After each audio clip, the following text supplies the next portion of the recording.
Francis Ngannou n'a aucune chance face à Tyson Fury en boxe anglaise. Le résultat du combat, Fury vainqueur, Ngannou décédé. Prenons les chiffres. Ngannou, c'est 1m93 et 120 kg de muscle, 2m11 d'allonge. Tyson Fury, 2m05, 115 kg et 2m16 d'allonge. Ngannou, 14 combats à l'UFC, 12 victoires, 2 défaites, sur décision. Et Tyson Fury, 34 combats, 33 victoires, 1 nul. Donc, d'après mes calculs, Ngannou, c'est plus de 83% de ses combats gagnés par KO. Fury, lui, a un ratio de 73%. Et là, tu vas me dire que les chiffres sont plutôt à l'avantage du Camerounais. C'est pas faux, mais voici mes arguments en faveur de Tyson Fury. Premièrement, on décrit Ngannou comme l'être humain ayant la plus grosse frappe au monde. Mais en fait, Tyson Fury le surpasse. La preuve.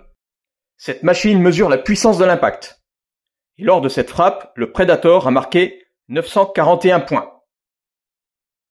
Maintenant, au tour de Tyson Fury et sa patate de gitan.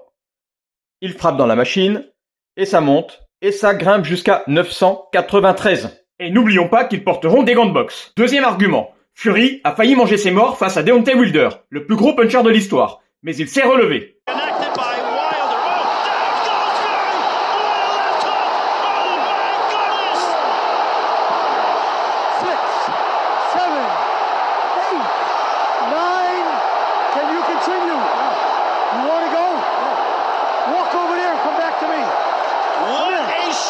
Troisième argument, Tyson Fury, la boxe anglaise, c'est son job, contrairement à Ngannou. Et ça lui donne un avantage certain. Regardez son sens de l'esquive.